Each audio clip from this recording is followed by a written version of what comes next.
Hi everyone, welcome back to my YouTube channel. My name is Alyssa, and on this channel I create budgeting content, planning content, and side hustle content. So if any of that sounds interesting to you, go ahead and hit the subscribe button, give the video a thumbs up, and I'd appreciate you following along this journey. I am on a financial journey to paying off over $200,000 in student loan debt. It is astronomical that the number has gotten that high, but that's just a reality, and I'm going to have to pay it off with student loans basically coming back due in the next couple of months. Interest starts accruing September 1st. Excuse my nails. I have not gotten them done in a while. They are hideous. I am going to get them done sometime this week. We are already well into August, so I'm hoping I can get it done sooner rather than later because, God, they're so ugly. I am a very anxious person, so my anxious habit is I bite my nails. I have since I was little, but when I have my nails done, fake nails on, acrylics, they do the fill at the nail salon, I don't bite them, and I just feel more put together. So I tried for a little bit to just have the gel on my nails, but they were so thin from the fake nails that I've just been picking them off and they've been falling, cracking. Anyhow, so I'm gonna go get a whole new set very, very soon because this is disgusting and it's driving me crazy. But that's not why you are here for this video. You're not here to look at my nails or talk about my nails. We are going to be setting up August 2023's calendar and budget. Everything is going to be time-stamped below, so if you don't like the calendar part and just want to skip ahead to the budget setup, go ahead and do that. But we are going to spend some time setting up the calendar. So what I like to do for the calendar is I like to grab my bare bones budget worksheet. This is a free worksheet on the Budget Moms website. I always have her linked below. You can sign up, you get the passcode to all of her free resources, and I pretty much always use her free resources. I try my very best to not basically buy anything because it's not really needed. So we're going to put all of the stuff that's due with our first paycheck, and this is due with the second paycheck.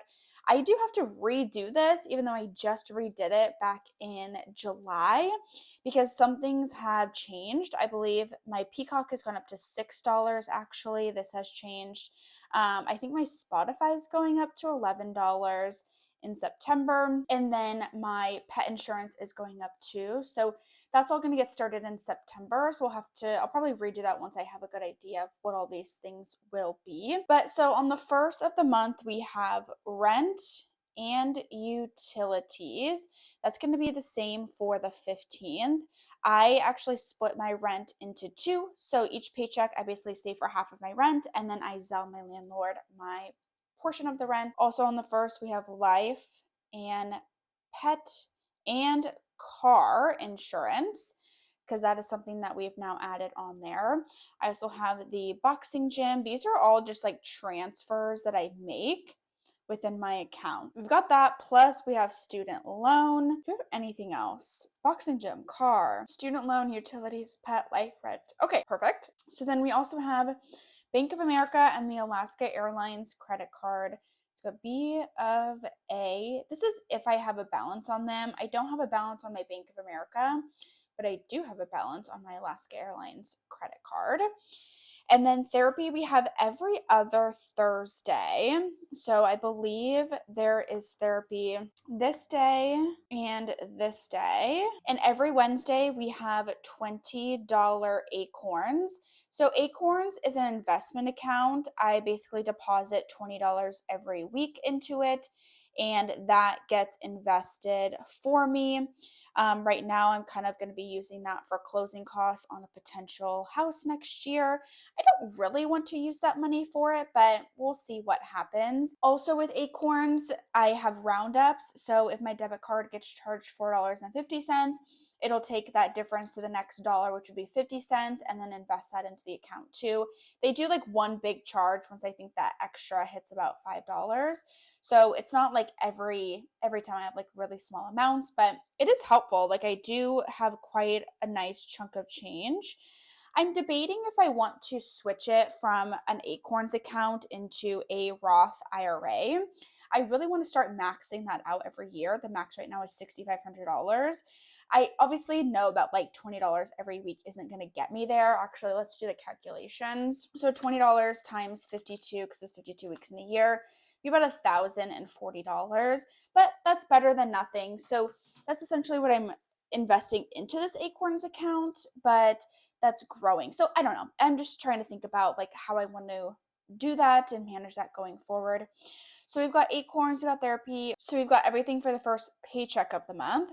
And then the 15th, the second paycheck of the month is W-2. We've got rent, utilities, we've got that.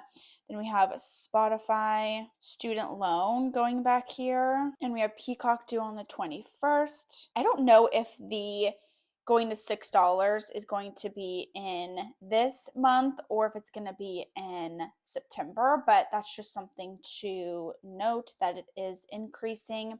Then we have LA Fitness due on the 21st. We have a Discover card payment due on the 25th. Acorns we've already got, therapy we've already noted, car insurance also due here. And same with the boxing gym. I split the boxing gym into half and I also split the car insurance into half. So a lot of my bills I do split into both paychecks, so it's a little bit easier to save like smaller amounts and like big chunks of things at one time.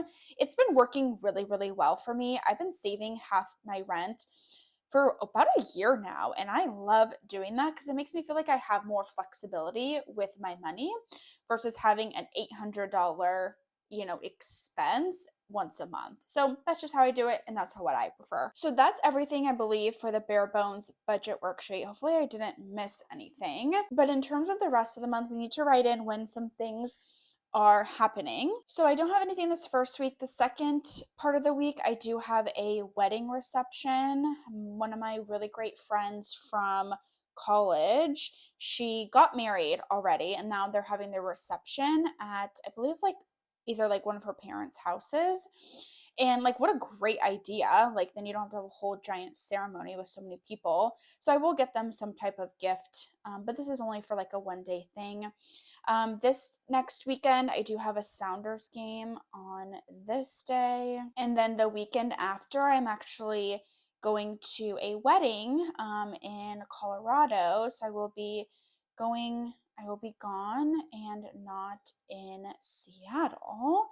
And I fly back on Monday. So return to Seattle this day here on Monday. It's a very short trip, but it's going to be expensive because I had to rent a car because the hotel we're staying at is nowhere near the airport, nor is the wedding.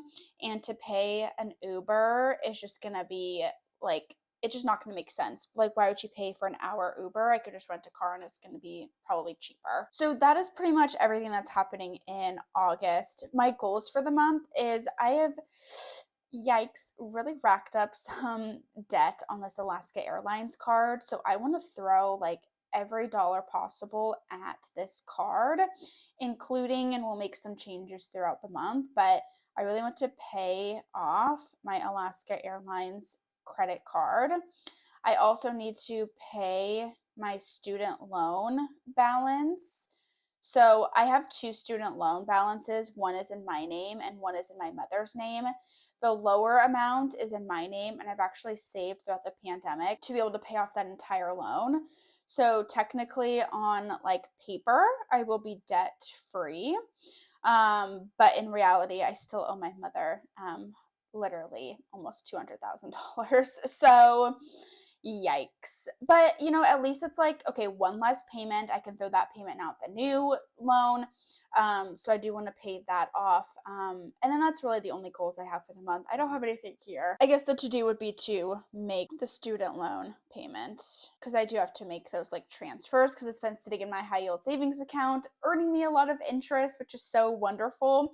But now it's time to get it paid off before September 1st, or I'm going to get interest charged on top of that student loan balance. Okay, so switching over to setting up the actual budget for the first half of August, we have 8/1 through 8/14. So for my W-2, I did receive some commission. So my total W-2 is $2,452. We've got $1,800 of that as my normal paycheck plus $652 in commission. So that's how that works out there. And then side hustle income, we had $284. And then we had savings. I'm planning to pull some money from savings, which will be $1,292. So if we grab the calculator and add all that up, we've got 2,452 plus 284 plus 1,292 gives us $4,028 to work with. So moving on to fixed expenses, remember we've got rent, which is half the rent due on the first, which will be $400. And then we have utilities due on the first, and that will be $50. And we have life insurance and pet insurance also automatically comes out on the first. And life insurance is $22 and pet insurance is $37. Then we have student loan. I make that transfer on the first, so that's going to be $250. And then we have car insurance, which is basically just half. I make the transfer on the first as well, and that's $65 because 65 times 2 equals my monthly car insurance, which is $130. Guys, I have shopped around so many places and I cannot get the same coverage anywhere else for this price. I have really good coverage. Like, if anything were to happen to my car, it's going to be covered. Like, literally anything, because I just have to have that type of coverage. And because I've gotten rear-ended twice in the past 2 years, literally nobody is going to like give me a better deal than that, which is so frustrating because it wasn't my fault I got rear-ended. Like, someone else, 2 people were not paying attention and rear-ended me. Like, I don't know why I'm being punished for that, but whatever. I understand costing the insurance company money, but it's really not me. It's, the people who hit me. And thankfully, both times they've each had State Farm. Like, I've not had to like work with other insurance companies, which has been really, really great. But still, it's so frustrating. Okay, so the first 2 weeks, let's see, how many Wednesdays? 1, 2, okay, so that's just going to be 40 for the acorns because that comes on Wednesdays. Therapy is 25. I do these little squiggly lines because it's basically whatever things that aren't like a consistent date every month, I just write the squiggly lines in. And then I do have to pay, speaking of, my car insurance, and I have been saving like every month for this. So I don't actually know when this is due, but it is $737. And that's where a lot of the savings is coming in from. And then we also have renter's insurance. Guys, I literally have insurance for just about everything. I know some people think insurance is a scam. Honestly, I've been through so much stuff in life that there's no way in this world that I'm not going to live with some of this insurance.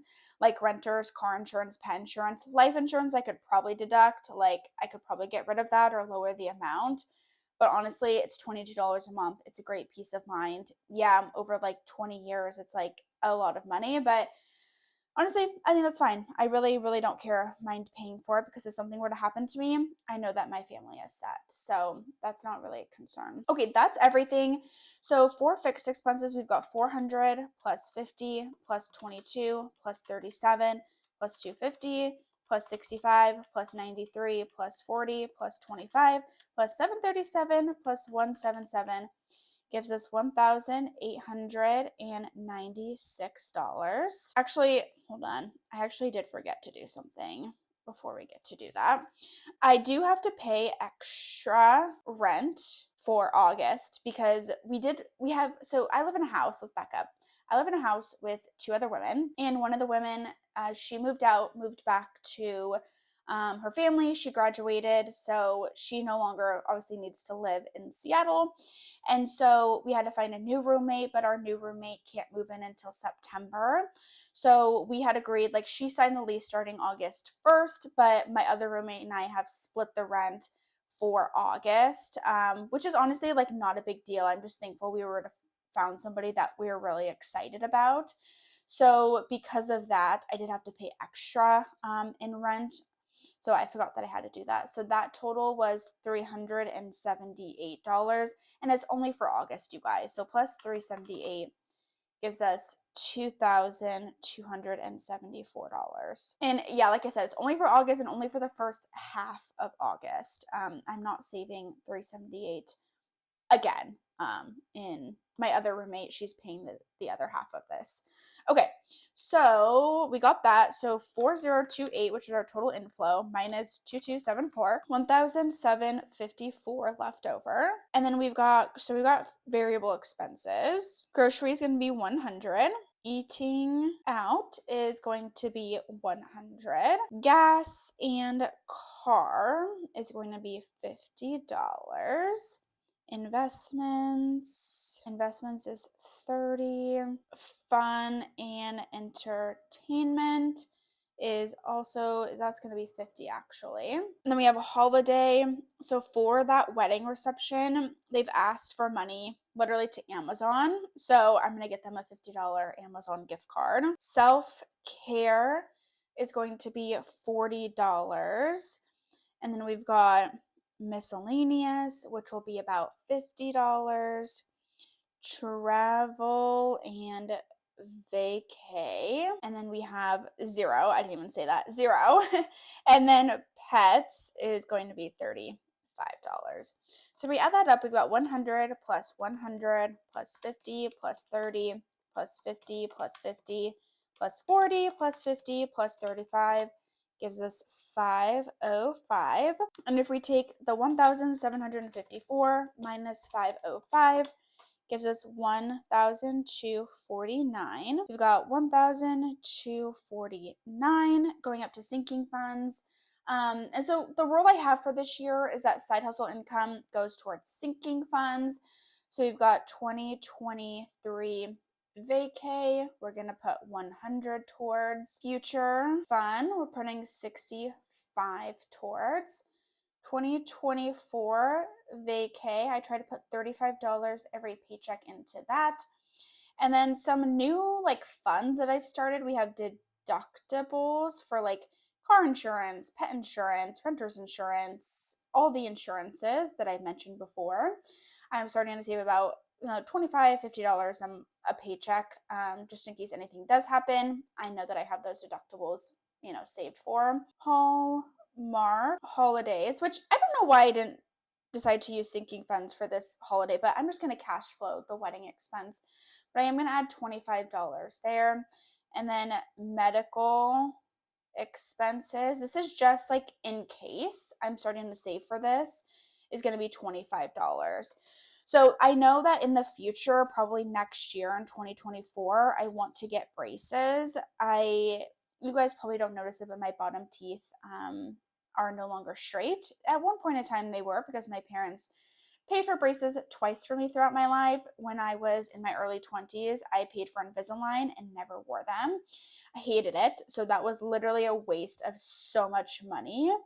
But I really want to do braces. It needs to be permanent on my teeth. And it's just gonna be what it's gonna be. But adding up the sinking funds and medical expenses would go towards the braces, obviously. But let's add up the sinking funds. So 100 plus 65 plus 35 plus 50 plus 25 plus 25 gives us 300.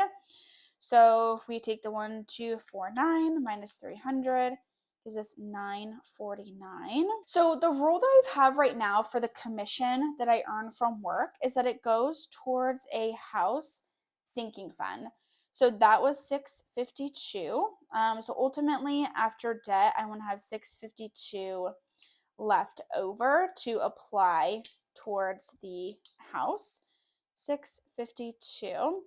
So if we take 652, so this gives us 297 is what we can apply towards the extra debt, basically. So my Alaska Airlines credit card and my Discover credit card are the two main things. So for Alaska, I'm going to put 200 towards, and Discover 97. And then hopefully we are left with 0 at the end of the month. If there's any money remaining in my checking account after like I close out this budget, it's all going to be applied to the Alaska Airlines credit card debt. I have yet to get charged interest, and I'm really, really hoping to not get interest charged on there. I might have to pull some money from my savings to be able to pay that off. Honestly, you guys, like it's because I eat out and I forget that I put it on my Alaska card. I buy things, random things, like maybe it's like $50, and I put it on my Alaska card because I like to earn the miles. But then I forget that I put it on there, and I'm like, I'm just like off in terms of my budgets. So I don't like doing that. I really don't want to do that anymore. It's just a weird, bad habit I've gotten myself into the past couple of months that I really need to break. So yeah, there's going to be some changes there. But this is the budget for the first half of August. I hope that this was helpful in terms of how I set up my budget as a single 26-year-old, like single income 26-year-old, just trying to pay off literally hundreds of thousands of dollars worth of debt. So I really hope you enjoyed this video. Thank you so much for watching. Don't forget to give it a thumbs up, and I will see you in my next video real soon. Bye, everyone.